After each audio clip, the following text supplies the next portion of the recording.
Hello everyone, welcome to স্টুডিয়ার। স্টুডিয়ারে তোমাদের জন্য শুরু হতে চলেছে নির্মল ব্যাচ।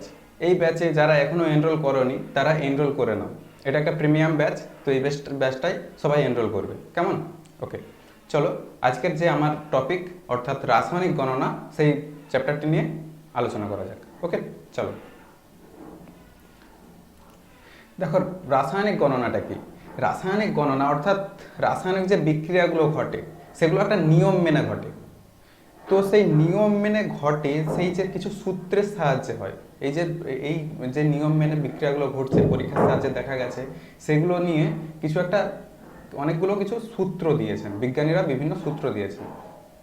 ওকে, তো সেই সূত্রগুলো নিয়ে আলোচনা করা যাক। সেই সূত্রগুলো বলতে তার মধ্যে একটা আছে ভরের সংরক্ষণ সূত্র। তোমাদের টেনের সিলেবাসে মূলত সেটাই রয়েছে। আরও অনেক রয়েছে, যেমন স্থিরানুপাত সূত্র, গুণানুপাত সূত্র, মিথানুপাত সূত্র, গেলুসাকের গ্যাস আয়তন সূত্র, অনেক কিছু রয়েছে। তো তার মধ্যে তোমাদের টেনের সিলেবাসে যতটুকু রয়েছে সেটা হচ্ছে ভরের সংরক্ষণ সূত্র। এই ভরের সংরক্ষণ সূত্রটা নিয়েই আলোচনা করব, এবং তারপর এইগুলো নিয়ে কিছু ম্যাথমেটিক্যাল কিছু এক্সপ্রেশন অর্থাৎ কিছু নিউমেরিক্যালস করাবো। নিউমেরিক্যালস মানে অঙ্ক জাতীয় যে ব্যাপারগুলো রয়েছে সেগুলোকে নিউমেরিক্যালস বলে, এগুলো জেনে রেখে দাও। তো আমি বারবার নিউমেরিক্যালসই বলবো এরপর থেকে। তো এগুলোকে বলে নিউমেরিক্যালস প্রবলেম। মূলত এই চ্যাপ্টারটা নিউমেরিক্যালস প্রবলেমসের উপরেই। তো তার মধ্যে একটা তাহলে ভরের সংরক্ষণ সূত্র। ওকে, চলো শুরু করা যাক। ভরের সংরক্ষণ সূত্র।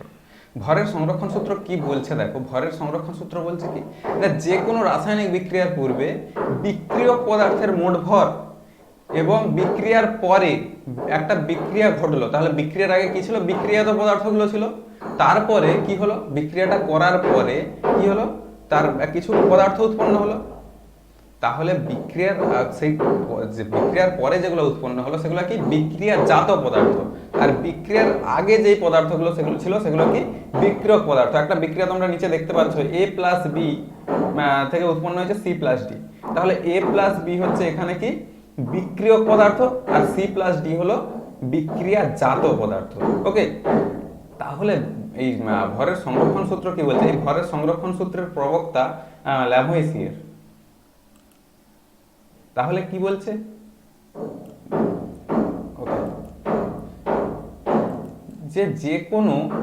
যে কোনো রাসায়নিক বিক্রিয়ার পূর্বে বিক্রিয়ক পদার্থের মোট ভর বিক্রিয়ার পরে বিক্রিয়াত পদার্থের মোট ভর সমান থাকে। তাহলে যে কোনো রাসায়নিক বিক্রিয়ার পূর্বে, অর্থাৎ এখানে দেখো এ বি কি, এ বি এগুলো কি? বিক্রিয়ক পদার্থ। আর বিক্রিয়ার আগে এগুলো ছিল এ বি, আর বিক্রিয়ার পরে উৎপন্ন হলো সি ডি, এগুলো কি? বিক্রিয়াজাত পদার্থ। ওকে, তাহলে এই ল্যাভোইসিয়ে এই সূত্রটার সাহায্যে কি বলতে চাইছেন?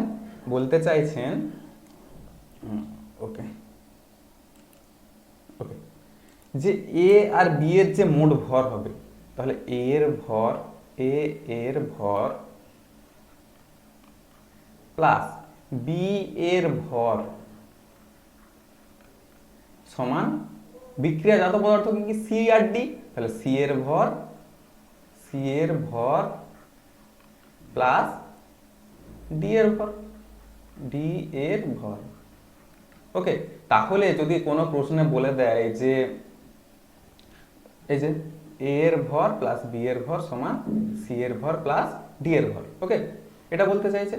তাহলে কোনো প্রশ্ন যদি বলে দেয় এ আর বি দুটি পদার্থ বিক্রিয়া করে সি এবং ডি উৎপন্ন হলো, এই জায়গায় অন্য কোনো গ্যাস থাকতে পারে, অন্য কিছু যৌগ থাকতে পারে, যা খুশি থাকতে পারে, তো যাই থাকুক না কেন সেইগুলো নিয়ে সেটাও আমি বলবো একটু পরে। যাই হোক, এইটা ধরো 5 গ্রাম, এর ভরটা 5 গ্রাম, বি এর ভরটা ধরো 10 গ্রাম, আর এটার ভর ধরো 8 গ্রাম। তাহলে সি এর ভর জিজ্ঞাসা করেছে, কত হবে? তাহলে 5 প্লাস 10 ইকুয়াল টু, সি এর ভরটাকে আমি এক্স ধরে নিচ্ছি, এক্স প্লাস 8। তাহলে এক্স সমান কত হবে? 15 মাইনাস 8, তাহলে কত? 7 গ্রাম। বোঝা গেল? এরকম ধরনের প্রশ্ন কিন্তু আসবে। ওকে, এবারে দেখে নাও একটা উদাহরণ দিয়ে, যে সি আর O2 বিক্রিয়া করে CO2 উৎপন্ন হয়েছে। কার্বনের ভর কত? 12।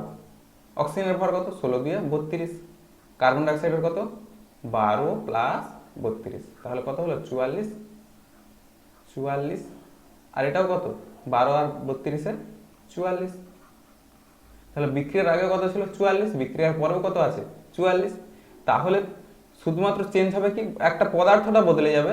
এই যে কার্বন আর অক্সিজেন বিক্রিয়া করেছে, উৎপন্ন হয়েছে কার্বন ডাইঅক্সাইড, তাহলে কার্বন আর অক্সিজেন আলাদা আর কার্বন ডাইঅক্সাইড আলাদা, এটা বদলেছে ঠিক আছে, মানে বিক্রিয়াত পদার্থটা বিক্রিয় পদার্থ থেকে আলাদা ঠিক আছে, কিন্তু ভরটা কিন্তু আলাদা আলাদা নয়, ভরটা কিন্তু একই। বোঝা গেছে? এটাই হচ্ছে ভরের সংরক্ষণ সূত্র।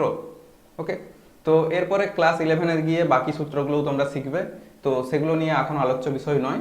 তো ঠিক আছে, তো দেখো এবার সমস্যা এলো, এই যে ভরের যে সংরক্ষণ সূত্র এর একটা সীমাবদ্ধতা চলে এলো। কখন চলে এলো না, আইনস্টাইনের একটা সমীকরণ আছে। আইনস্টাইনের কি ইকুয়েশন? আইনস্টাইনের ইকুয়েশন কি ই সমান এমসি স্কোয়ার। তাহলে আইনস্টাইনের ই সমান এমসি স্কোয়ার সমীকরণের সাপেক্ষে ভরের নিত্যতা সূত্র। তাহলে আইনস্টাইনের যে সূত্রটা E equal to MC square, E equal to MC square, সিটা কি আলোর বেগ। আলোর বেগের মান কত? সি এর মান 3 × 10⁸, সরি 10⁸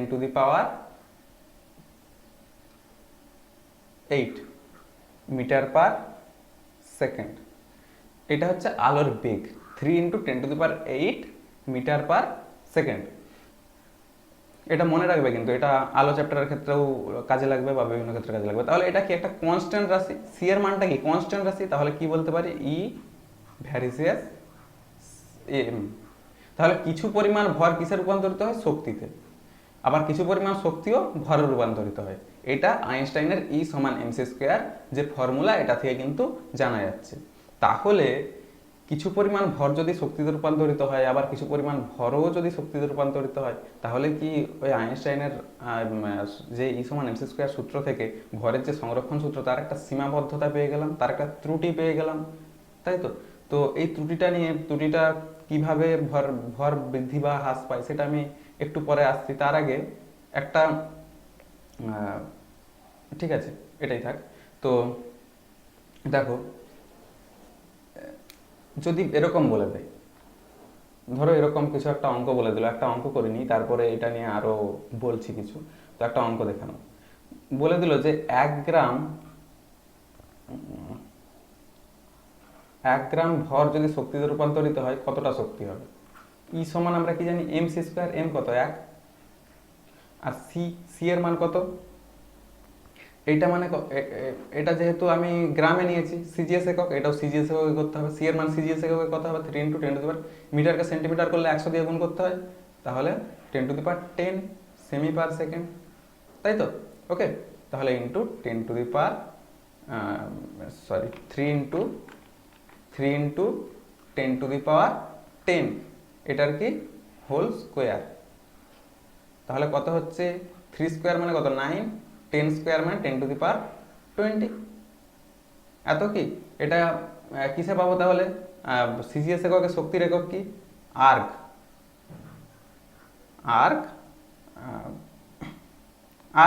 এটাই তো শক্তির একক, তাই না? তাহলে আর্ককে যদি জুল করি কি করতে হবে? 10⁻7 দিয়ে ভাগ করতে হবে, তাই তো?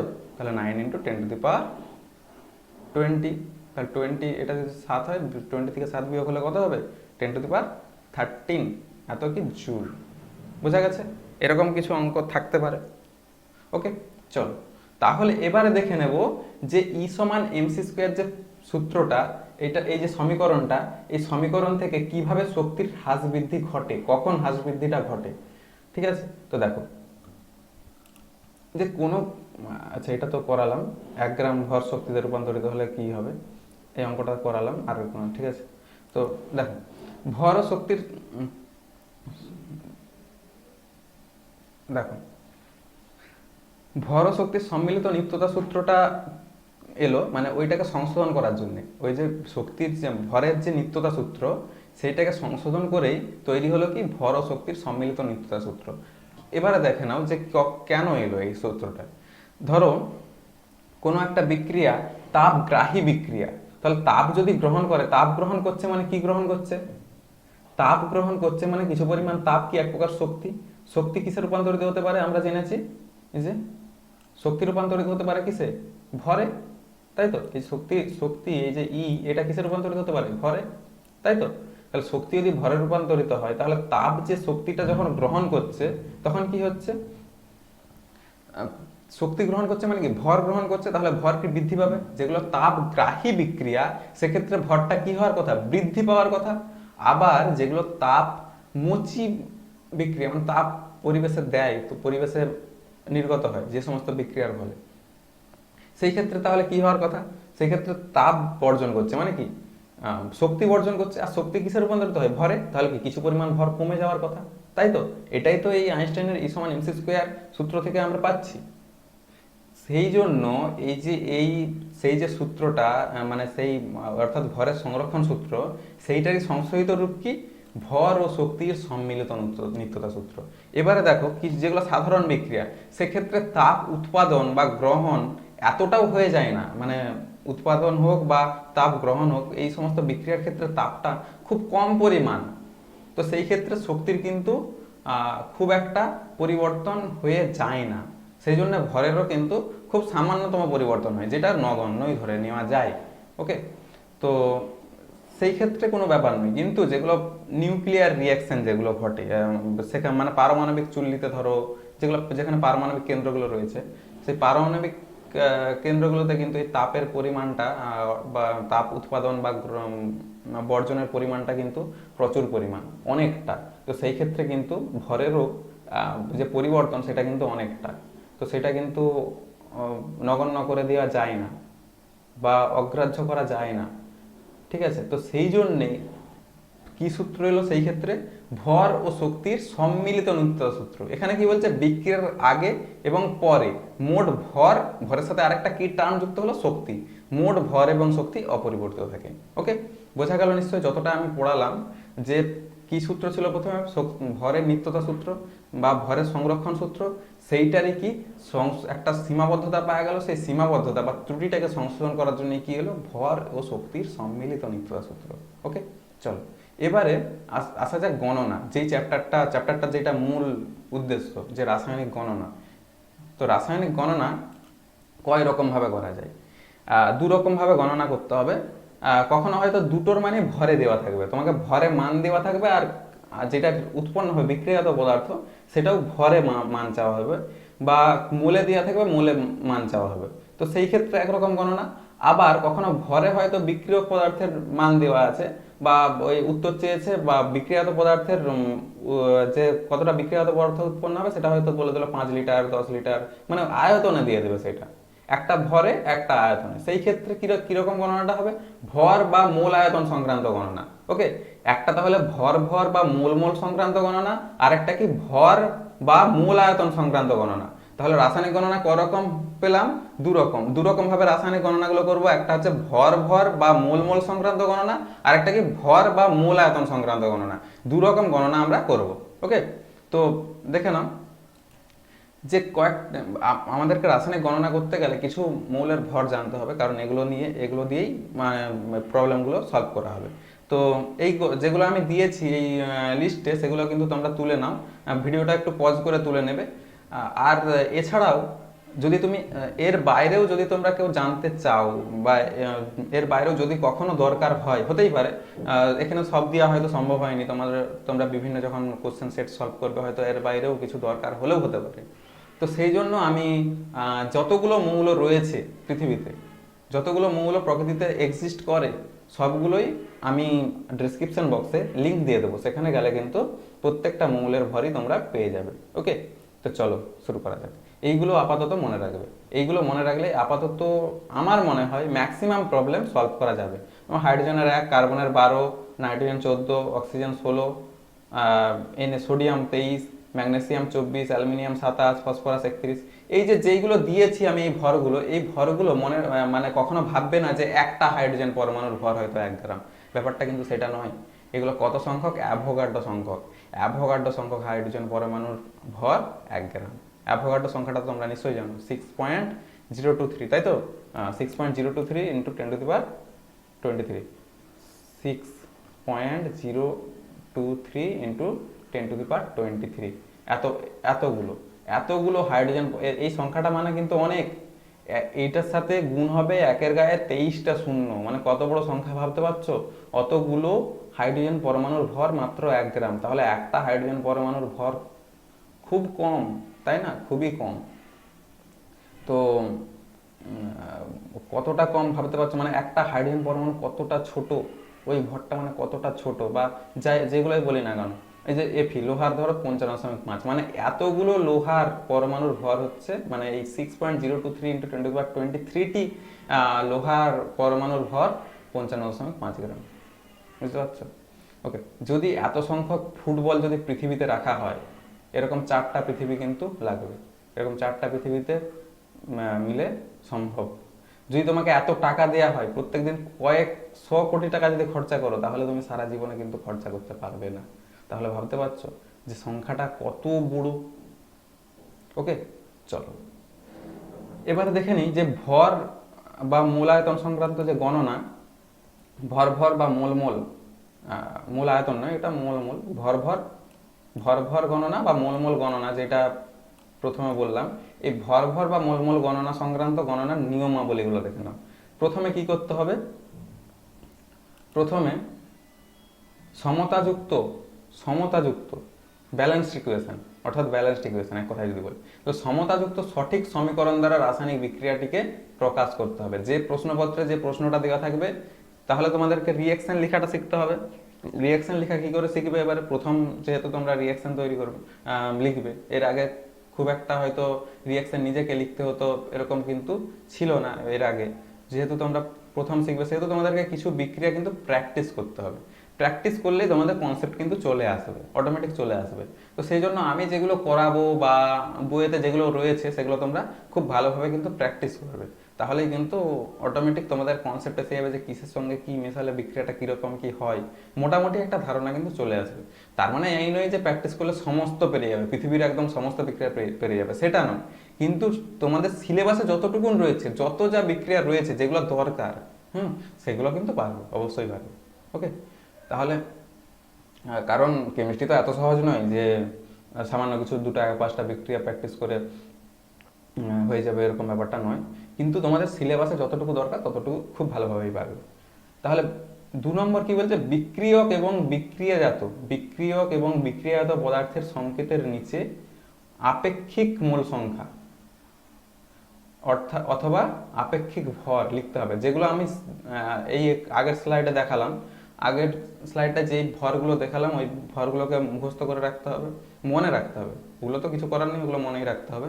ওগুলো তো আর এই মুহূর্তে তুমি কি পরীক্ষায় তো আর ওইরকম অ্যাভোগাড্রো সংখ্যক হাইড্রোজেন পরমাণু জোগাড় করবে, তাকে ওজন করবে, এভাবে তো সম্ভব না। ওগুলো মনেই রাখতে হবে, কিছু করার নেই।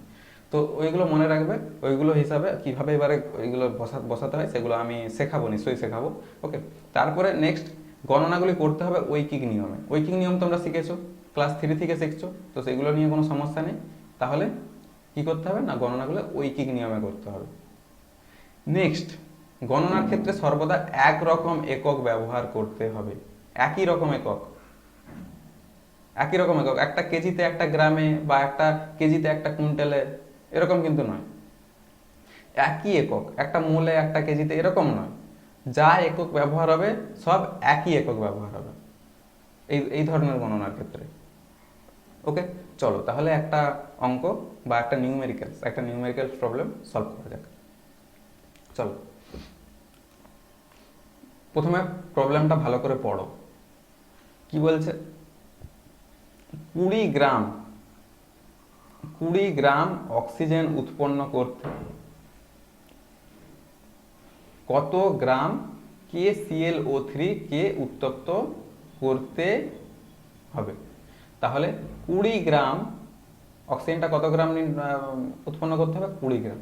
20 গ্রাম উৎপন্ন করতে কত গ্রাম KClO3 কে উত্তপ্ত করতে হবে? তাহলে এখানে কি বোঝা যাচ্ছে না, KClO3 কে উত্তপ্ত করলে অক্সিজেন গ্যাস পাওয়া যায়, এইটুকু তো বুঝতে পারলে। তাহলে এইটা দিয়ে বিক্রিয়াটা এগাবে। এই যে তথ্যটা জেনে গেলে, এখান থেকে বিক্রিয়াটা তৈরি করতে হবে। এখানে ভরটা দেওয়া আছে, কে এর ভরটা দেওয়া আছে 39। তো সবসময় যে দেওয়া থাকবে এরকম কিন্তু কোনো কথা নেই, নাও দেওয়া থাকতে পারে, সেই জন্য কিন্তু নিজেকে মনে রাখতে হবে। বেশিরভাগ ক্ষেত্রেই হয়তো দেওয়া থাকে, এটা ঠিক, কিন্তু যদি না দেওয়া থাকে তাহলে কি তুমি পরীক্ষায় ছেড়ে আসবে? সেভাবে তো সম্ভব না। তো ওই ভরসা নিয়ে তো পরীক্ষা দিতে যাওয়া ঠিক না। দেওয়া থাকলে পারবো, না দেওয়া থাকলে পারবো না, এরকমটা নয়। তাহলে তোমাকে কি করতে হবে না, কিছু মনে রাখতে হবে। সব মনে রাখা সম্ভব নয়, অতগুলো 118টা মতো মৌল, অত তো মনে রাখা সম্ভব নয়, অত মনে রাখার দরকারও নেই। যেগুলো বললাম ওগুলো করলেই এনাফ। তারপরে হয়তো দুটো একটা এর বাইরে করতে হতে পারে, তো এটা করলেই যথেষ্ট, আর দরকার নেই। তো এই কটা মৌল কিন্তু ভালো করে মনে রেখে দেবেন, ঠিক আছে? তো চলো করা যাক, প্রবলেমটা সলভ করা যাক। দেখো তাহলে বিক্রিয়াটা কীরকম হবে, KClO3, KClO3, KClO3 কে উত্তপ্ত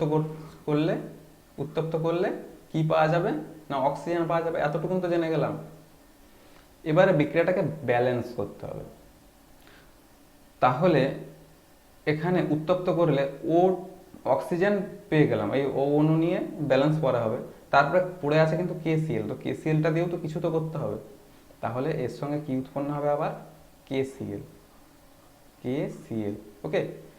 তাহলে এবারে ব্যালেন্স করা যাক। ব্যালেন্স করতে গেলে দেখো এখানে 2 আছে, এখানে 3 আছে, 2 আছে 3 আছে, তো এইভাবে কি করে অক্সিজেনের সংখ্যাটাকে, অক্সিজেন পরমাণুর যে সংখ্যাটাকে মেলাবো?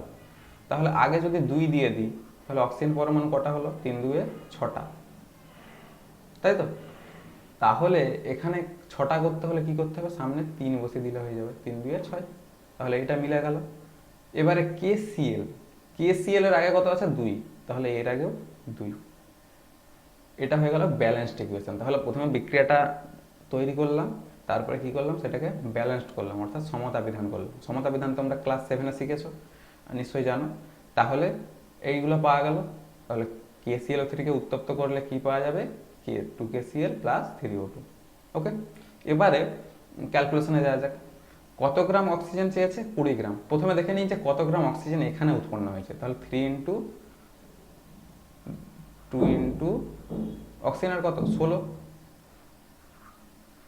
তোমরা যদি দেখো আগের যে স্লাইডটা, যে দেখো এখানে দেখো, এই যে অক্সিজেনের কত, 16, তাই তো? সেই জন্য তাহলে 16 বসালাম। তাহলে 2 ইন্টু 16, দুটো আছে যেহেতু, 2 ইন্টু 16, তাহলে 3 ইন্টু 2 ইন্টু 16। তাহলে এটা কত হবে, 3 ইন্টু 16 দিয়ে কত, 32, 3 32 কত, 96। এবারে KClO3 হিসাব করি। 2 ইন্টু কে এর কত, পটাশিয়ামের 39 দেওয়া আছে, দেখছো? এক্ষেত্রেও দেখো সবের কিন্তু দেওয়া নেই, পটাশিয়ামের হয়তো নাও দেওয়া থাকতে পারে কখনো কখনো। ক্লোরিনের 35.5, আর অক্সিজেন O3, তাহলে একটার যদি 16 হয়, তিনটের কত হবে, 3 ইন্টু 16। ওকে। 2 ইন্টু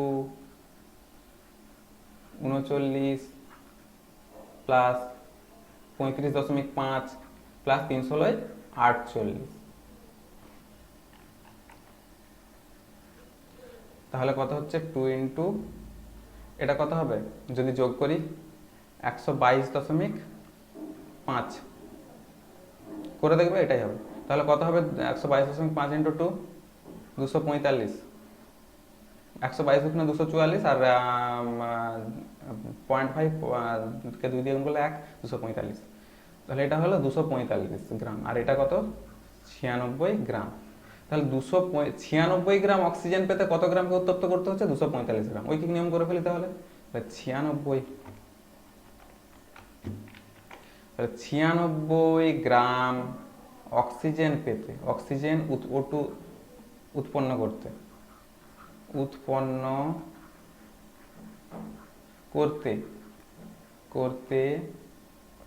কত গ্রামকে উত্তপ্ত করতে হয় না, 245 গ্রাম।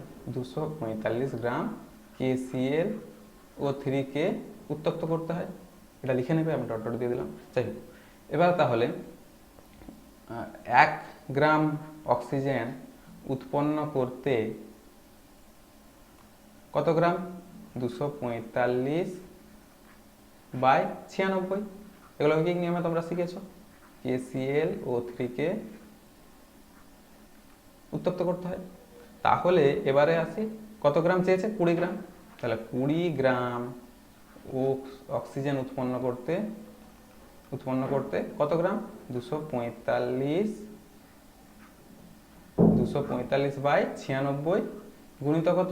20 গ্রাম। কেউ KCl O3 উত্তপ্ত করতে হয়, তাহলে এটা যদি ক্যালকুলেশন করি কত হবে? 4 দিয়ে 5, এটা 4 দিয়ে কত? 24। এটা গুণ করলে কত হবে? 245কে 5 দিয়ে গুণ করলে, 245কে 5 দিয়ে গুণ করলে হবে 1225 খুব সম্ভবত। 205 হাজার, হাজার আর হ্যাঁ 225 আর 45, 5 45 5 200, তাহলে 1200 হয়ে গেল, আর 5 5 25, হ্যাঁ 1225, 1225 বাই 24, তাই তো? 1225 বাই 24, 1225 বাই 24, এটা মানে কত হবে? 24, 5 24 120, 5 51.04 হবে। এটা হয়তো বুঝতে পারছো না এখানে লিখলে, তাহলে এটা কত হচ্ছে? 51 তারপরে 1 আসবে, তাহলে একটা শূন্য বসালে হবে 100, তাহলে 51.04, হ্যাঁ, তাহলে 51.04 গ্রাম KClO3 কে উত্তপ্ত করতে হবে। ওকে, তাহলে 20 গ্রাম অক্সিজেন উৎপন্ন করতে 51.04 গ্রাম KClO3 কে উত্তপ্ত করতে হবে। এটা আমরা ক্যালকুলেশনের সাহায্যে পেলাম। এরকম ধরনের অঙ্কই কিন্তু তোমাদের আসবে। ওকে, অঙ্কটা বোঝা গেল? তাহলে আরেকটা প্রবলেম আমরা দেখে নিই। নেক্সট প্রবলেম কি বলছে? ক্যালসিয়াম সালফেটকে কস্টিক সোডা দ্রবণ সহ উত্তপ্ত করে 6.8 গ্রাম অ্যামোনিয়া উৎপন্ন করতে কত গ্রাম অ্যামোনিয়াম সালফেট প্রয়োজন? তাহলে কি বলছে, আরেকবার পড়ো কোশ্চেনটা ভালো করে। ক্যালসিয়াম সালফেটকে কস্টিক সোডা দ্রবণ সহ উত্তপ্ত করে 6.8 গ্রাম অ্যামোনিয়া উৎপন্ন করতে কত গ্রাম অ্যামোনিয়াম সালফেট প্রয়োজন হবে? এক্ষেত্রে কিন্তু মান অনেকগুলোই দেওয়া আছে দেখা যাচ্ছে। হাইড্রোজেনের মানও দেওয়া আছে, নাইট্রোজেনের মানও দেওয়া আছে, অক্সিজেনের মানও দেওয়া আছে, সালফারের মানও দেওয়া আছে। তো এগুলো মুখস্থ করে রাখবে, সবসময় দেওয়া না থাকতে পারে। তো ওইভাবে রিস্ক নিয়ে পরীক্ষা দিতে যেয়ে তো লাভ নেই, তো একটু পড়ে নেবে, ওগুলো মুখস্থ মনে রেখে দেবে। ওকে, ঠিক আছে। আর তাহলে এটা ক্যালকুলেশন করা যাক। তাহলে কি বলতে চাইছে? ক্যালসিয়াম সালফেটকে কস্টিক সোডা দ্রবণ সহ ক্যালসিয়াম সালফেট, তাহলে কি হবে? ক্যালসিয়াম সালফেট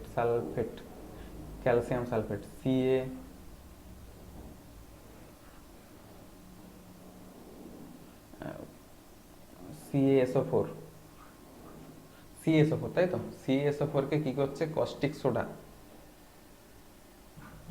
সোডা মানে NaOH দিয়ে রিঅ্যাকশন করালে দিয়ে উত্তপ্ত করা হচ্ছে। তাহলে এই ক্ষেত্রে, আচ্ছা, এটা ক্যালসিয়াম সালফেট দিয়ে অঙ্কটা খুব একটা থাকে না, তো এটা ধরো অ্যামোনিয়াম সালফেট। হ্যাঁ, ক্যালসিয়াম সালফেট না, এটা অ্যামোনিয়াম সালফেট করে দাও। অ্যামোনিয়াম সালফেট, হ্যাঁ, অ্যামোনিয়াম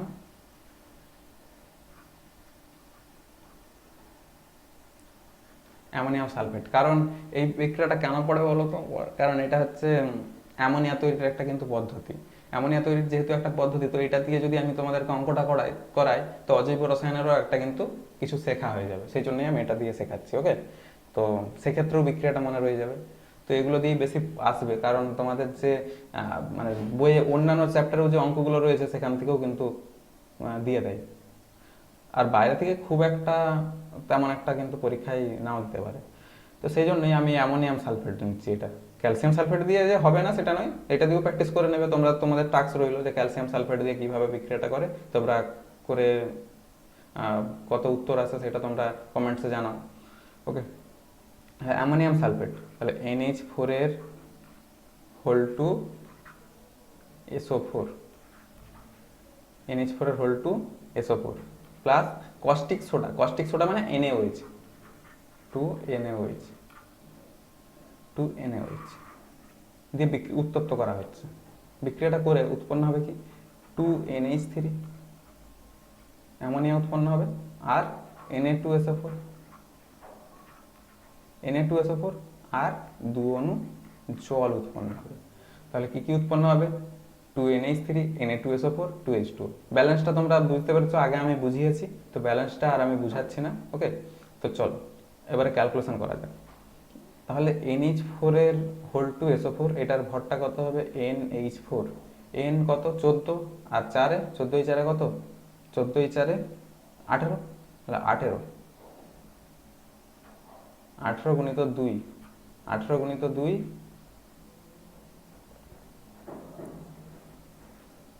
প্লাস SO4, S কত? 32, আর O4 মানে 4 গুণিত 16।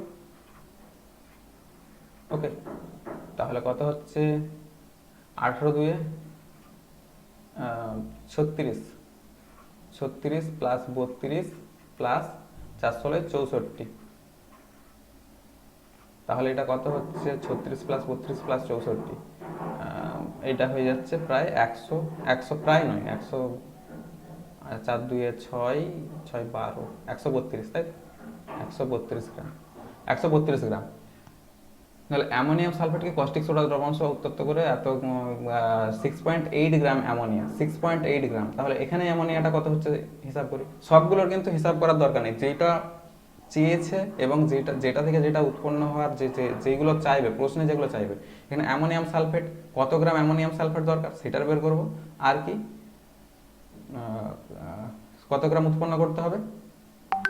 6.8 গ্রাম অ্যামোনিয়া, তাহলে অ্যামোনিয়াটা বের করবো। আর 2 ইন্টু NH3, N কত? 14, আর 3, 14 3 কত? 17, তাহলে 14 প্লাস 3, তাহলে কত হচ্ছে? 2 ইন্টু 17, তাহলে কত হচ্ছে? 34 গ্রাম। ওকে, এখানে কত চেয়েছে? 6.8 গ্রাম। তাহলে প্রথমে যে এখান থেকে কি পাচ্ছি? 34 গ্রাম অ্যামোনিয়া উৎপন্ন করতে কত গ্রাম অ্যামোনিয়াম সালফেটকে কস্টিক সোডা দিয়ে উত্তপ্ত করতে হয়েছে অ্যামোনিয়াম সালফেটকে? তাহলে 132 গ্রাম। তাহলে এখানে লিখবে কিন্তু 34 গ্রাম অ্যামোনিয়া উৎপন্ন করতে 132 গ্রাম অ্যামোনিয়াম সালফেটকে কস্টিক সোডা দ্রবণ সহ উত্তপ্ত করা হয়েছে। তাহলে 1 গ্রামে কত? এটা নিশ্চয়ই করার দরকার নেই, তোমরা ঐকিক নিয়ম অনেকদিন থেকে করছো। তাহলে এখানে কত চেয়েছে? 6.8 গ্রাম অ্যামোনিয়া উৎপন্ন করতে কত গ্রাম প্রয়োজন? তাহলে 132/34 ইন্টু 6.8। ওকে, এখানে যদি দশমিক তোলা যায় তাহলে এখানে একটা শূন্য আসবে। 34 10 340, আর 34 2 68, 2 দিয়ে করলে 5, তাহলে 132/5, 132/5, 132/5, তাহলে 5 দিয়ে ভাগ করি, 5 2 10, 3 2 5 6 30, তারপর 2 হলে এটা কত হবে? 26, 2 4 5 20, তাহলে 4। ওকে, আচ্ছা এখানে দেখাচ্ছি, তাহলে কত হচ্ছে এটা? 26.4 গ্রাম। ওকে, এটা তাহলে উত্তর। ঠিক আছে, দেখে নাও একটু অঙ্কটা, আমি সরে যাচ্ছি, না হয় একটু দেখে নাও।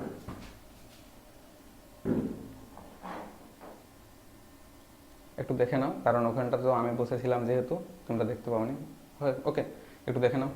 ঠিক আছে,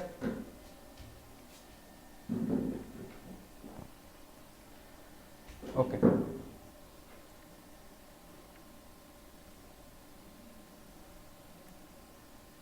ঠিক আছে,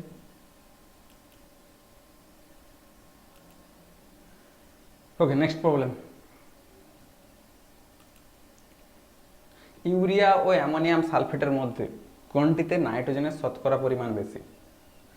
ইউরিয়া এবং অ্যামোনিয়াম সালফেটের মধ্যে ইউরিয়ার সংকেত কীরকম দেখে নাও প্রথমে। তাহলে ইউরিয়ার সংকেত তোমাকে জানতে হবে, তাই তো? ইউরিয়ার সংকেত আমি জৈব যৌগে পড়িয়েছি এবং করিয়েছি, তো তোমরা জৈব যৌগের ভিডিওটা যদি এখনও না দেখে থাকো, তোমরা ডেসক্রিপশনে লিঙ্ক দিয়ে আছে, ওখান থেকে গিয়ে তোমরা জৈব রসায়নের ভিডিওটা দেখে নাও। ওকে, বা প্লে লিস্টে গিয়েও দেখে নিতে পারো জৈব রসায়নের ভিডিওটা অলরেডি ইউটিউবে আপলোড হয়ে গেছে, তো তোমরা গিয়ে দেখে নাও। ঠিক আছে, ইউরিয়ার সংকেত কি? NH2CO, NH2, এটা হচ্ছে স্ট্রাকচার সহ আঁকলাম। তো এইভাবেও লেখা যায় এটাকে, NH2 CO। ওকে, এইভাবে লেখা যায়, স্ট্রাকচারটা এটা। তাহলে এটার পুরোটা টোটাল ভর নির্ণয় করতে হবে প্রথমে। টোটাল ভর কত হবে তাহলে? নাইট্রোজেন NH2, নাইট্রোজেন কত? 14 আর 2, 14 দিয়ে কত? তাহলে 14 যুক্ত 2 ইন্টু 2 প্লাস কার্বনের কত? 12 প্লাস 16, তাহলে 14 দিয়ে কত? 16, 16 দিয়ে কত? 32 প্লাস 12 যুক্ত 16, তাহলে 32 প্লাস 12 কত? 44, 44 16, 44 16 60, তাহলে ইউরিয়ার ভর কত? 60। ইউরিয়া টোটাল যে ইউরিয়া, পুরো ইউরিয়াটার আণবিক ভর কত পেলাম? 60। এর মধ্যে জিজ্ঞাসা করেছে কি? নাইট্রোজেন। তাহলে নাইট্রোজেনটা বের করতে হবে। নাইট্রোজেন কতগুলো আছে? N2, দুটো আছে। তাহলে একটার কত? 14, তাহলে দুটোর কত? 28, তাহলে 28, তাহলে নাইট্রোজেনের ভর কত? নাইট্রোজেনের ভর কত? 2 ইন্টু 14 সমান কত? 28। ওকে, তাহলে এটার ভরটা কত হচ্ছে? 28। তাহলে শতকরা পরিমাণ এই পুরো ইউরিয়া অণুর মধ্যে নাইট্রোজেন কত আছে? 28 গ্রাম। তাহলে 60 গ্রাম, পুরো টোটালটা কত? 60 গ্রাম, তার মধ্যে নাইট্রোজেন কত আছে? 28 গ্রাম। তাহলে শতকরা কত আছে? 28, তাহলে এখানে লিখবে নাইট্রোজেনের শতকরা পরিমাণ 28/60 গুণিত 100%। পার্সেন্টেজ বের করতে হলে কি 100 দিয়ে গুণ করতে হবে ভগ্নাংশটাকে, এগুলো তোমরা জানো। তাহলে এটা যদি 0 0 কেটে গেল না, কত? 3, 2 দিয়ে 3, 2 দিয়ে 5, তাহলে 5 28, 5 28, 5 28 কত হবে? 28কে 5 দিয়ে গুণ করলে 28 5 40, 40 হাত থেকে 4 14, 140। তাহলে 140/3, 140/3, 140কে 3 দিয়ে ভাগ করলে কত হবে? 3 4 12, 2 0, 3 6 18, 18 আর 2 থাকছে, তাহলে 3 6 18, এরকম 6 6 6 6 চলতেই থাকবে। তাহলে এটা 6 7 ধরে নিচ্ছি। ওকে, এটা আসন্ন মানে এগুলো ধরতে হয়, তোমরা জানো। তাহলে কি 46.67, 46.67%। তাহলে পুরো এই অণুটার মধ্যে নাইট্রোজেন কত আছে? 46.67%। এবারে দেখে নেব আরেকটা কি বলেছে? অ্যামোনিয়াম সালফেট, ওটাতে কত রয়েছে? তাহলে ওপর দিকে দেখো, এটা মুছে দিচ্ছি।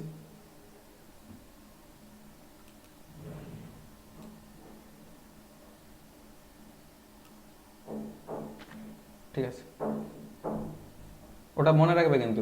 কত পেলাম? 46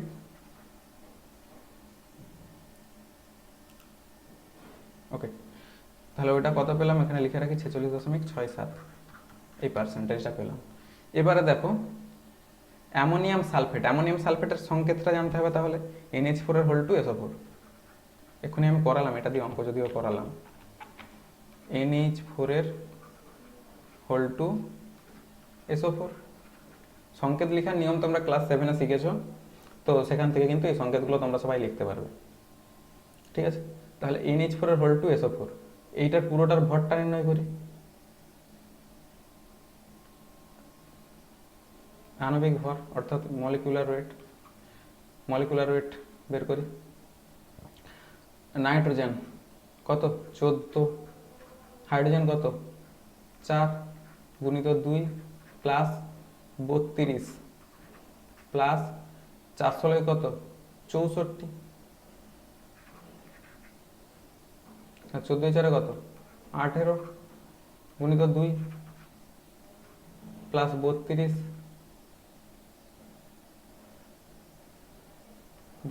প্লাস 14 সমান কত হবে? 18 2 36 প্লাস 32 প্লাস কত 14, সমোট কত হচ্ছে?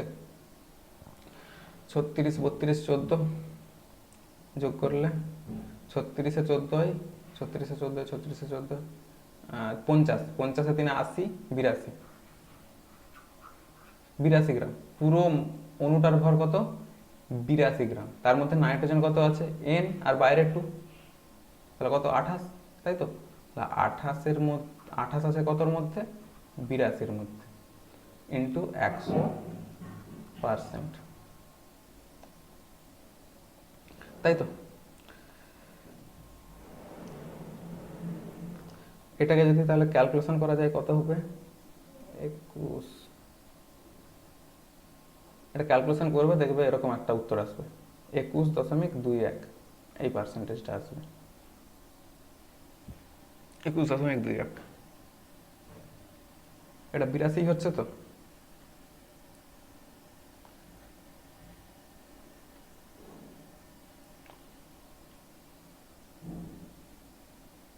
আর 14 4 18 আর 32 64, সরি এটা তো 82 হবে না, এটা 64 তো নয়, 64, সরি 64, এটা 64 হলে 82 হবে না, এটা 132ই হবে তো।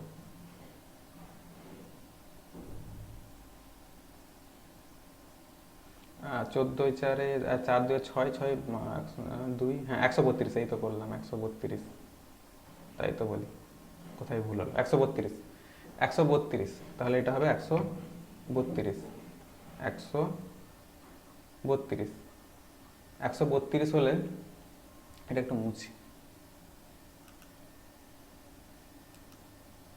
ওকে, এটা 132, এটা ক্যালকুলেশন করে দেখবে 21.21%। আগেরটা কত ছিল? 46.67%। এটা কত? 21.21%। কোনটা বেশি? এটাই বেশি, তাহলে ইউরিয়াতে নাইট্রোজেনের পরিমাণ বেশি। ওকে, বোঝা গেছে? ওকে, নেক্সট দেখো বাষ্প ঘনত্ব।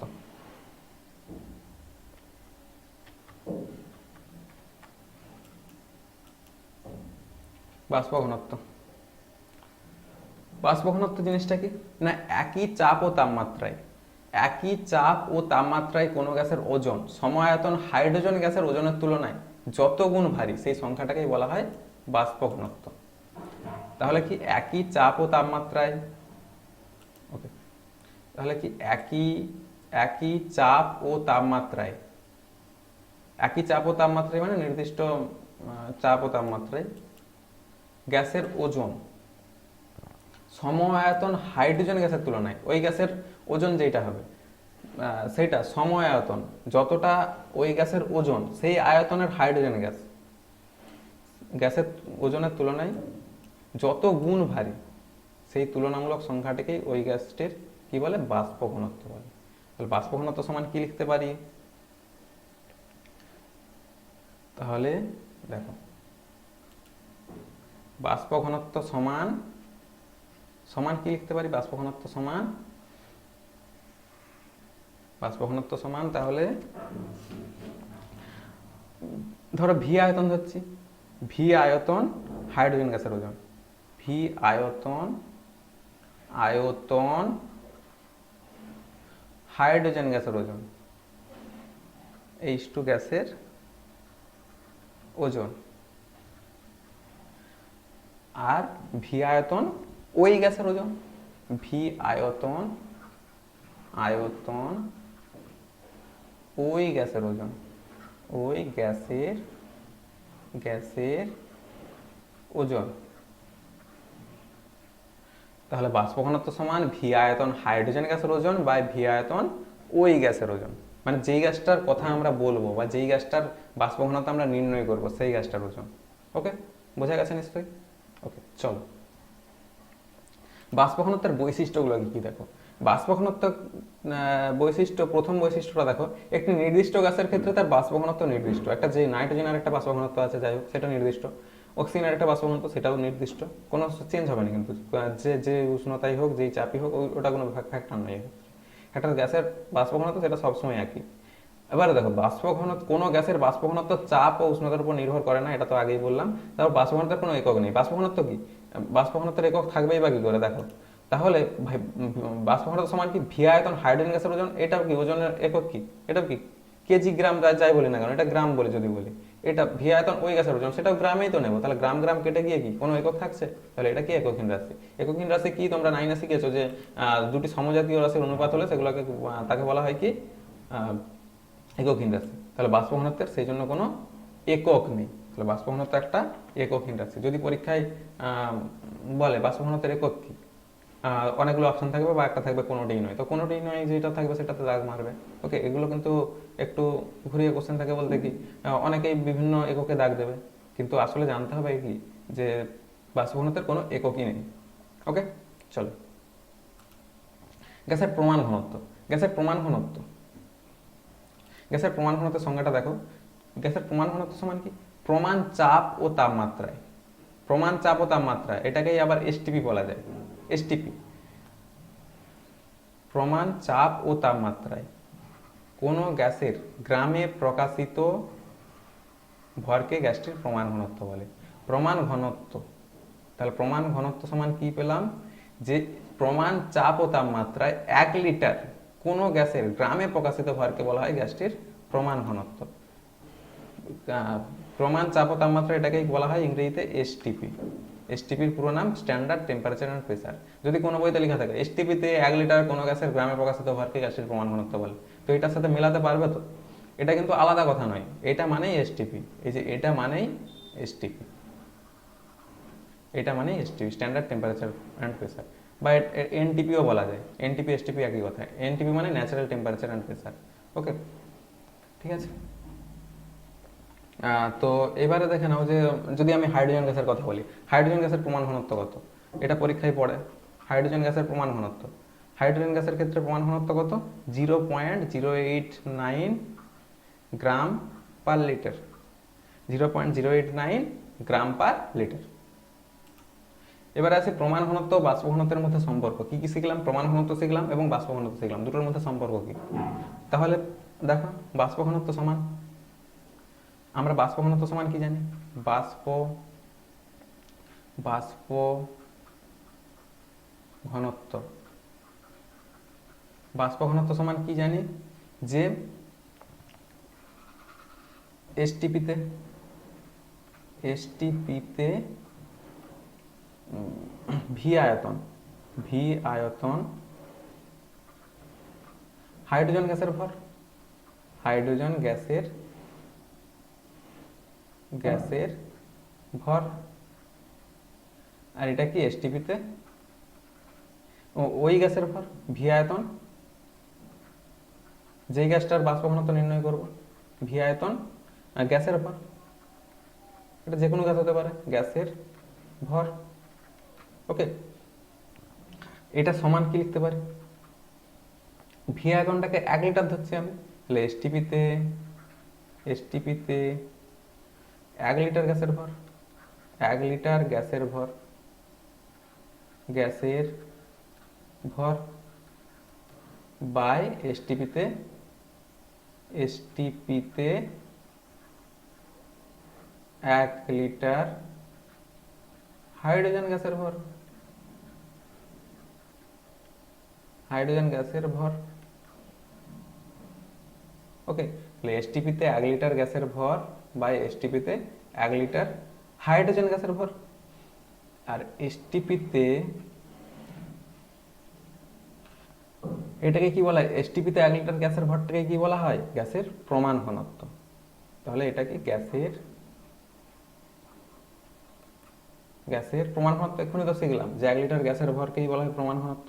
এই যে দেখে নাও, তাহলে এসটিপিতে 1 লিটার গ্যাসের গ্রামে প্রকাশিত ভরকে কি বলা হয়, গ্যাসের প্রমাণ ঘনত্ব। তাহলে ওটা সমান কি লিখতে পারি, গ্যাসের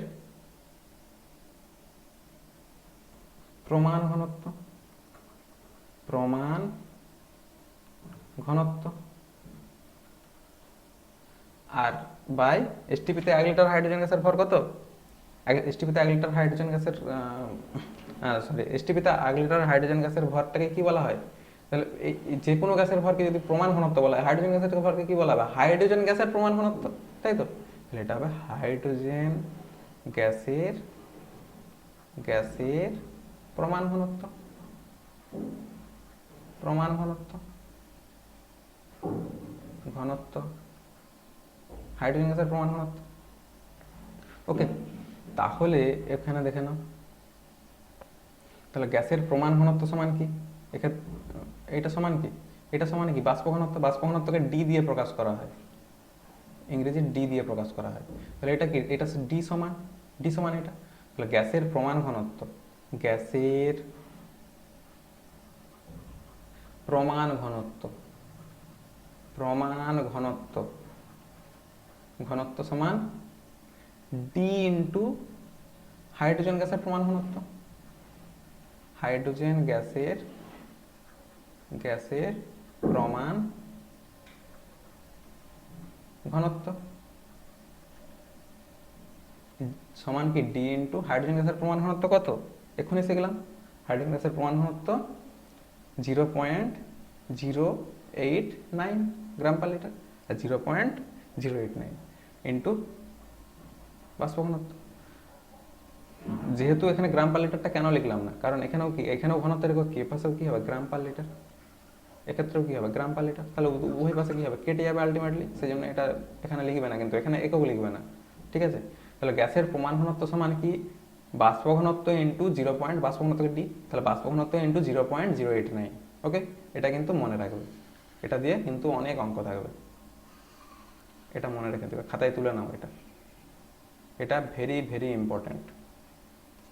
ওকে, ঠিক আছে, চলো এবারে দেখো বাষ্প ঘনত্ব এবং আণবিক ভরের মধ্যে সম্পর্ক, বাষ্প ঘনত্ব এবং আণবিক ভরের মধ্যে সম্পর্ক।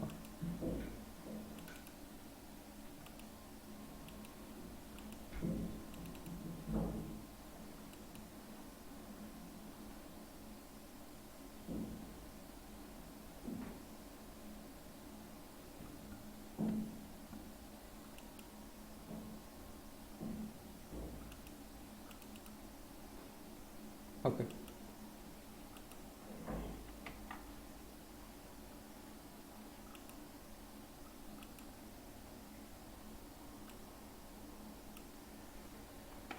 একটু টেকনিক্যাল প্রবলেম হচ্ছে দাঁড়াও। ওকে, এবার ঠিক আছে, বোঝা যাচ্ছে। তাহলে বাষ্প ঘনত্ব ও আণবিক ভরের মধ্যে সম্পর্ক।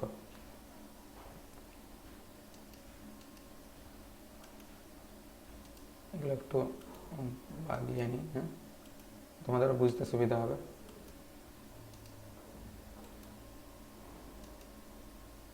ঠিক আছে, এবারে বোঝা যাচ্ছে ভালোভাবে। এবার তাহলে করানো যাক প্রমাণটা, মানে প্রমাণটা বলতে সম্পর্কটা নির্ণয় করা যাক। তাহলে দেখো বাষ্প ঘনত্ব সমান আমরা কি জানি? বাষ্প ঘনত্ব সমান বাষ্প ঘনত্ব। ওকে,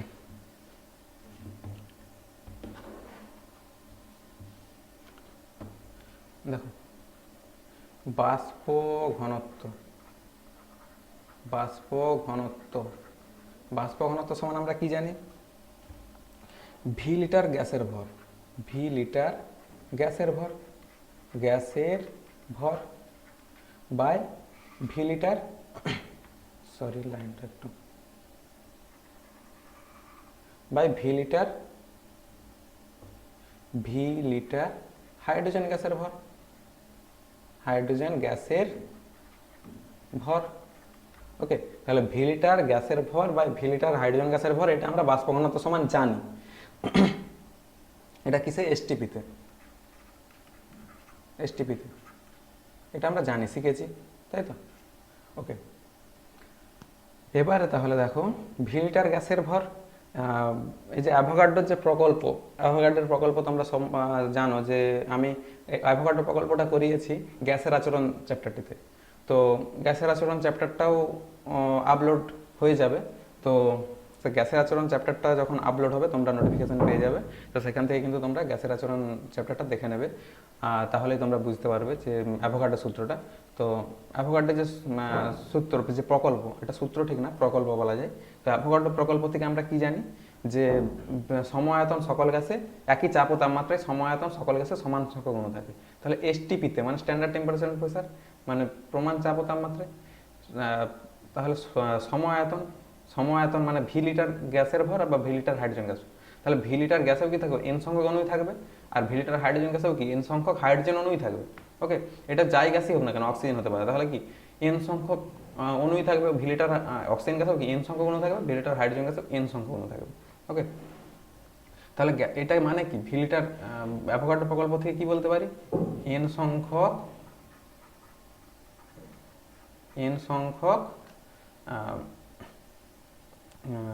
গ্যাসের অণুর ভর, গ্যাসের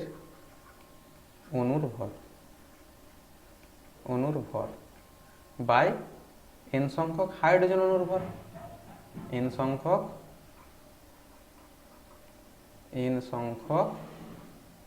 হাইড্রোজেন অণুর ভর,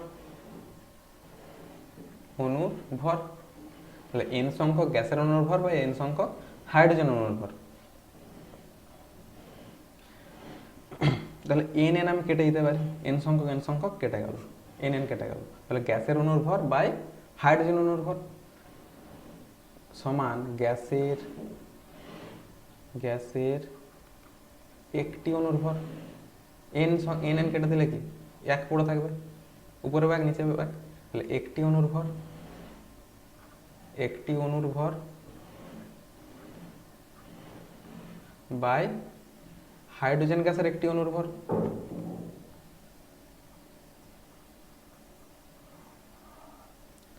বাই হাইড্রোজেন গ্যাসের একটি অণুর ভর, বা একটি হাইড্রোজেন গ্যাসের অণুর ভর, যা কিছু লিখতে পারি, একটি, ওটা ভালোভাবে লিখলে, তাহলে একটি হাইড্রোজেন গ্যাসের অণুর ভর। আর একটা হাইড্রোজেন অণুতে কতগুলো পরমাণু রয়েছে, দুটো পরমাণু রয়েছে, তাই তো। তাহলে এটা মোছা যাক, একটু তোলা হয়ে গেছে তো সবার, তাহলে এটা একটু মুছে দিচ্ছি।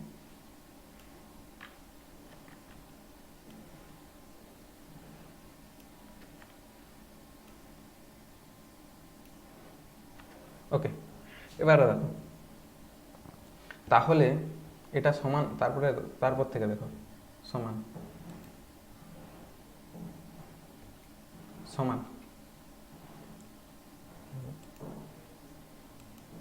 ওকে,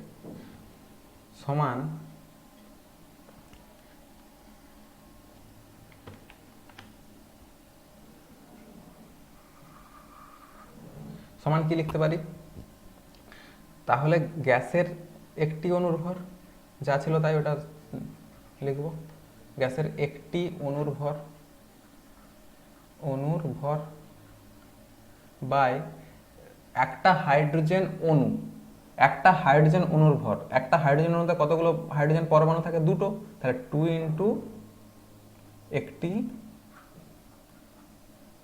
এইচ পরমাণুর ভর, H2 দুটো, তাহলে H ইন্টু 2, একটা হাইড্রোজেন পরমাণুতে কি থাকে, এই হাইড্রোজেনের সঙ্গে কি H2 এটা অণু, আর হাইড্রোজেন এটা কি পরমাণু, তাহলে একটা H2 অণুতে কতগুলো থাকে, দুটো হাইড্রোজেন পরমাণু থাকে না, দুটো হাইড্রোজেন পরমাণু থাকে, তাহলে 2 ইন্টু একটি হাইড্রোজেন পরমাণুর ভর। আচ্ছা, এইটা সমান কি লিখতে পারি, হাফ ইন্টু, আচ্ছা গ্যাসের একটি অণুর ভর একটি হাইড্রোজেন পরমাণুর ভরের তুলনায় যত গুণ ভারী সেটাকে কি বলে, সেটাকে বলা হয় আণবিক ভর, গ্যাসের আণবিক ভর। এটা আমরা 9-এ শিখেছি, ক্লাস 9-এ শিখেছো তোমরা, গ্যাসের আণবিক ভর।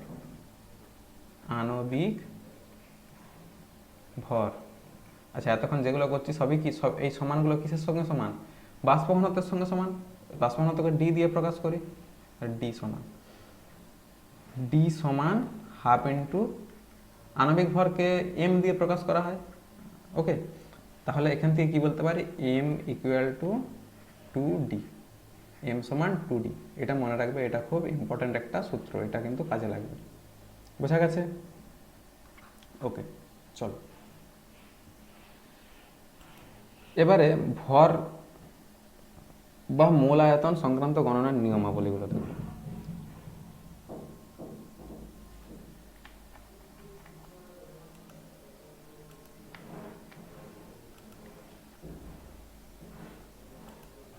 ওকে, একটু ঠিক করে নিই এটা।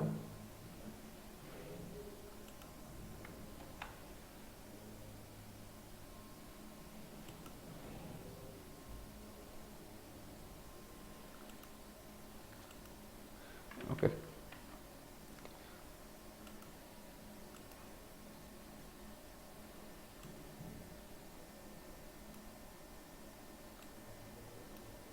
এবারে ঠিক আছে।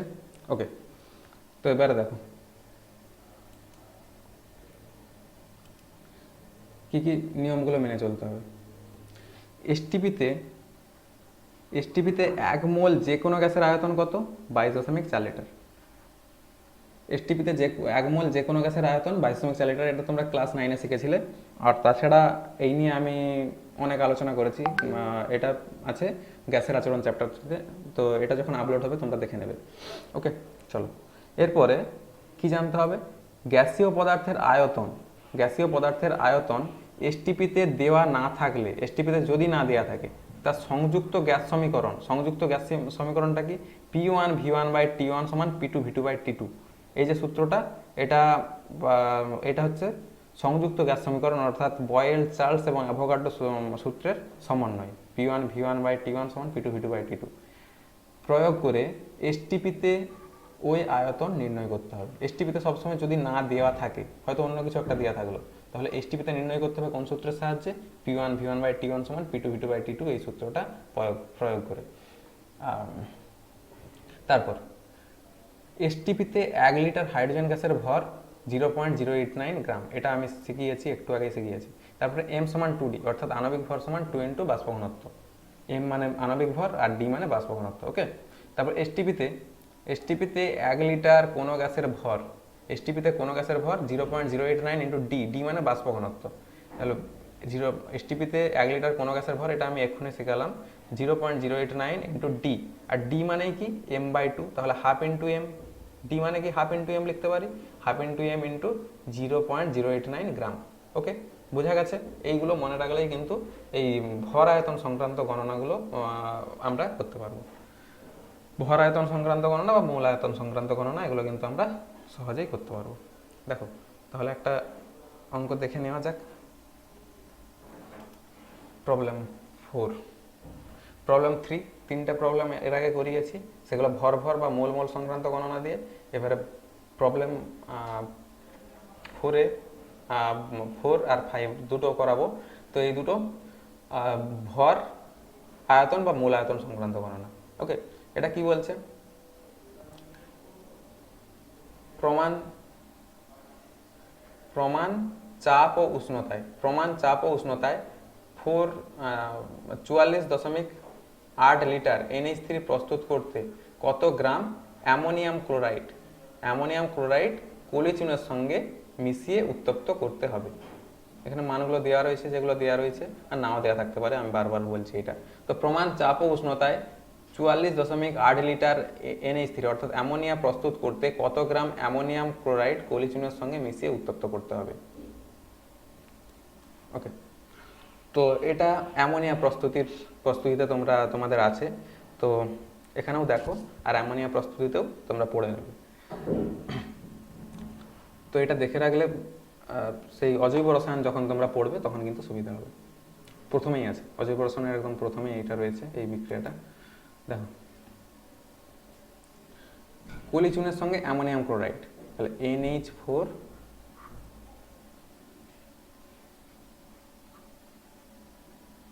NH4Cl প্লাস কলিচুন অর্থাৎ CO বিক্রিয়া করে কি হবে, সরি এটা কলিচুন, পোড়াচুন নয়, CaOH এর হোল টু, পড়াশোনার সংকেত CaO, CaO তে জল দিয়ে দিলে কলিচুন হয়ে যায়। ওকে, তো কলিচুন দিয়েও অ্যামোনিয়া তৈরি করা যায়, আর CaOH এর হোল টু দিয়েও করা যায়, সেগুলো তখন পড়াবো। ওকে, তাহলে এই বিক্রিয়াটা কি হবে, NH4Cl CaOH এর হোল টু, এটা থেকে কি উৎপন্ন হবে, এখান থেকে বোঝাই যাচ্ছে অ্যামোনিয়া উৎপন্ন হবে অবশ্যই, তাহলে অ্যামোনিয়া NH3, ওকে, NH3 আর কি উৎপন্ন হবে, CaCl2 আর জল। এবারে বিক্রিয়াটা ব্যালেন্স করা যায়। ব্যালেন্সে দেখো NH3 আর NH4Cl, এখানে H কটা আছে, 4টা, এখানে আছে 3টা, আর এখানে আছে 2টা, আর এখানে 2টো, তাহলে সব মোট H কটা আছে, 5টা, আর এদিকে কটা আছে, 4 আর 2 6টা। তাহলে এখানে মেলাতে হবে, মেলাতে হলে এখানে যদি 2 বসিয়ে দিই, এখানে ধরো আগে 2 বসিয়ে দিয়ে দিলাম, এখানে 2 বসিয়ে দিলে এখানে কত বসাতে হবে, এখানেও 2 বসিয়ে দিলাম। দেখো হাইড্রোজেন মিলে গেছে, তাই তো, 4 2 8, 8 2 10, আর এখানে কত হচ্ছে, 3 2 6, এখানে তাহলে কত, এখানেও 4টা করতে হবে, তাহলে কত হয়ে যাবে, হাইড্রোজেনটা মিলে যাবে। হাইড্রোজেন মিলাতে গেলে তাহলে এখানে 2 দিয়ে দেবো। তো প্রথমে হাইড্রোজেনটা মিলিয়ে নিলাম, হলো। এবারে আর কি করতে হবে, আচ্ছা বাকিগুলো দেখো অটোমেটিক কিন্তু মিলে গেছে, আর কিছু করতে হবে না, হয়ে গেছে। এবারে দেখো কি বলেছে, 44.8 লিটার, এখানে 1 মোলে কত থাকে, 22.4 লিটার, তাহলে 2 মোলে কত আছে, 2 ইন্টু, এখানে এইটা NH3 এর আগে যে 2 আছে, এটা থেকে বুঝতে হবে কি এটা 2 মোল আছে। 1 মোলে থাকে কত, 1 মোল যে কোনো গ্যাসের আয়তন কত, 22.4 লিটার, এটা আমরা জানি। তাহলে 2 মোল কোনো গ্যাসের আয়তন কত, 2 ইন্টু 22.4 লিটার, তাহলে আলটিমেটলি কত আসছে, 44.8 লিটার। 44.8 লিটার NH3 প্রস্তুত করতে, এটা আমরা সরাসরি উত্তরটা কিন্তু পেয়ে যাব, কত গ্রাম অ্যামোনিয়াম ক্লোরাইড কলিচিনের সঙ্গে, এটা তাহলে কত গ্রাম আছে হিসাব করি, 2 ইন্টু NH4Cl, N কত, 17, সরি 14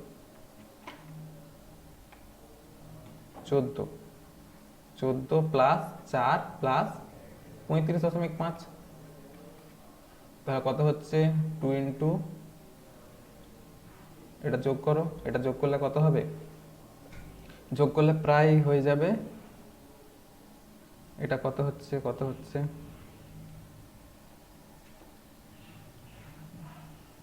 আচ্ছা এটা হচ্ছে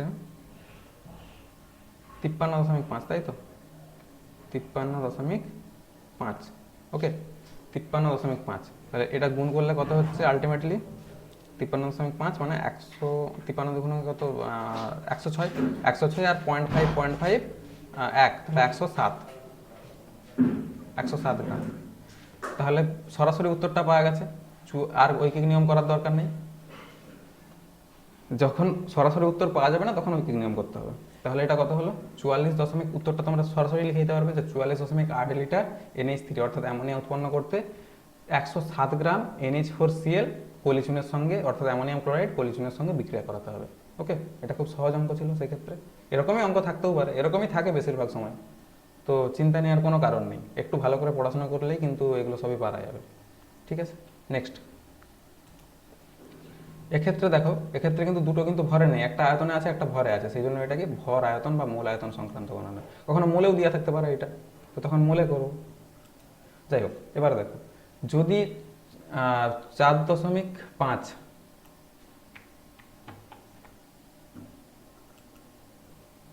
কি বলছে একটু ভালো করে পড়ো, যদি 4.5 গ্রাম জলকে সোডিয়াম ধাতুর সঙ্গে বিক্রিয়া করানো হয় তবে এনটিপিতে কত আয়তনের হাইড্রোজেন গ্যাস উৎপন্ন হবে। এক্ষেত্রে দেখো কিন্তু কিছু ডাটা দেওয়া নেই, মানে কোনো কিছু ভর দেওয়া নেই, সব ক্ষেত্রে দেওয়া থাকবে এমন কোনো কিন্তু কথা নেই, সেই জন্য কিন্তু ওগুলো একটু মনে রাখার চেষ্টা করবে। ওকে, চলো তাহলে অঙ্কটা করা যাক। বিক্রিয়াটা প্রথমে লিখতে হবে, তাহলে সোডিয়ামের সঙ্গে কি বিক্রিয়া করানো হবে, জল, তাহলে জল, সোডিয়ামের সঙ্গে জল বিক্রিয়া করানো হচ্ছে। বিক্রিয়া করলে কি হবে, হাইড্রোজেন গ্যাস তো উৎপন্ন অবশ্যই হবে, আর কি হবে, NaOH প্লাস হাইড্রোজেন গ্যাস। তাহলে এটা ব্যালেন্স করতে হবে, এটা যদি 2 হয় তাহলে এটা কত হবে, এটা 2, এনে মিলে গেছে, কি মিলেনি, ও এইচ এগুলোকে কিন্তু মিলানো যায়নি, তাহলে এটা কত আছে, ও কটা আছে, 2টো, তাই তো, আর হাইড্রোজেন কটা আছে, 4টা, তাহলে সামনে 2 বসাতে হবে, 2। ওকে, এটা তাহলে ব্যালেন্সড ইকুয়েশন হয়ে গেল। তাহলে কত গ্রাম জলকে,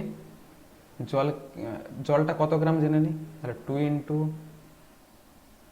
2, 2 একে 2 প্লাস 16, 2 ইন্টু 18 সমান কত, 18 2 36, 36 গ্রাম জলকে বিক্রিয়া করলে কত আয়তনের, এটা কত আয়তন আছে, এটা 22.4 লিটার, 22.4 লিটার, 22.4 লিটার কত গ্রাম থেকে পেয়েছি, 36 গ্রাম। 36 গ্রাম জলকে সোডিয়ামের সঙ্গে বিক্রিয়া করে কত গ্রাম, কত লিটার পেলাম, 22.4 লিটার। তাহলে এখানে কত চেয়েছে, তাহলে 36 গ্রাম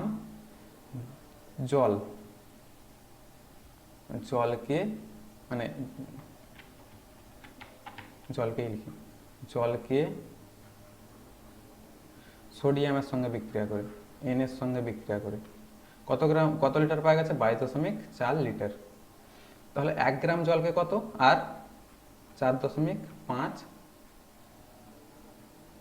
গ্রাম জলকে সোডিয়ামের সঙ্গে বিক্রিয়া করালে কত হবে, 22.4 বাই 36 গুণিত 4.5। ওকে, এত লিটার পাওয়া যাবে। এটা যদি ক্যালকুলেশন করা যায় কত হবে, এটাকে 3 দিয়ে কাটলে 3 বার 36, এটাকে 3 দিয়ে কাটলে 1.5। ওকে, তাহলে এটাকেও 3 দিয়ে হবে, তাই তো, 0.5, এটা 3 দিয়ে 4, এটা কত হবে, 11.2, 22.4কে 0.5 মানে হাফ দিয়ে গুণ করলে কত হবে, 11.2 বাই 4। এটাকে যদি ক্যালকুলেশন করা যায় কত হবে, 4 2 8, 2.8 লিটার। তাহলে উত্তর পাওয়া গেল। তাহলে উত্তর লিখে দেবে, 4.5 গ্রাম জলকে সোডিয়ামের ধাতুর সঙ্গে বিক্রিয়া করালে এনটিপিতে 2.8 লিটার হাইড্রোজেন গ্যাস উৎপন্ন হবে। ওকে, তাহলে অঙ্কগুলো সব বোঝা গেল। আশা করি পুরো যেগুলো আমি পড়ালাম, 2 ধরনের গণনা শেখালাম, কি কি শিখলাম তাহলে আজকে দেখো, 2 ধরনের গণনা শিখলাম, আর কি শিখলাম, বিভিন্ন সম্পর্কগুলো শিখলাম, এবং বিভিন্ন কিছু ছোট ছোট সংজ্ঞাগুলো শিখলাম। তারপরে একটা রাসায়নিক সংযোগ সূত্র অর্থাৎ ভরের নিত্যতা সূত্র এবং তার ত্রুটি এবং তার সংশোধন সবই শিখলাম। তাহলে আজকের ক্লাসটায় যেগুলো শেখালাম সবগুলো আশা করি ভালোভাবেই বোঝা গেছে। তো এইভাবে তোমরা যদি আরও ভিডিওগুলো তোমরা দেখবে, তো তাহলে পুরো সমস্ত চ্যাপ্টারগুলোই আস্তে আস্তে কিন্তু ক্লিয়ার হয়ে যাবে, তোমাদের কোনো ডাউটস কিন্তু থাকবে না। আর আমাদের শুরু হতে চলেছে যে ব্যাচটা, অর্থাৎ আমি আগেই বলেছি সেই ব্যাচটা নিয়ে, সেই ব্যাচটাতে তোমরা এনরোল করো। তো এখানে সমস্ত সাবজেক্টের টিচাররা রয়েছেন, নির্মল ব্যাচ। এই নির্মল ব্যাচে তোমরা এনরোল করো, তাহলে তোমরা আরও ডাউটসগুলো কিন্তু লাইভ ক্লাস এসে ক্লিয়ার করতে পারবে। তো তোমরা একটু এটাতে এনরোল করে নেবে। ওকে, তো আমাদের কি কি সার্ভিসগুলো রয়েছে একটু দেখে নাও। আমাদের ফ্রি সার্ভিস যেগুলো রয়েছে, 1 শট ভিডিও যেগুলো তোমরা দেখছো, চ্যাপ্টার ওয়াইজ লেকচার্স সেগুলোও পাবে, এবং ক্লাস নোটস পিডিএফ এগুলো তোমরা ফ্রিতে পাবে। ইলাইট সাবস্ক্রিপশন অর্থাৎ যেই ব্যাচটাতে সাবস্ক্রিপশন নেওয়ার কথা বলছি, সেই ব্যাচটাতে যখন সাবস্ক্রিপশন নেবে এই প্রিমিয়াম ব্যাচটাতে, তখন তোমরা পাবে daily live classes, daily practice papers, special classes, doubt clearing sessions, daily quizzers, every study materials, weekly test series অর্থাৎ মক টেস্ট প্রোভাইড করা হবে। Okay, thanks for watching. ভিডিওটা যদি ভালো লেগে থাকে লাইক করবে, কমেন্টস করবে এবং বন্ধুদের মধ্যে শেয়ার করবে, এবং সাবস্ক্রাইব তো অবশ্যই করবে যাতে পরবর্তী আপডেটগুলো তোমার কাছে পৌঁছে যায়। ওকে, তো থ্যাঙ্কস অল, স্টাডি আর মেক স্টাডি ইজিয়ার।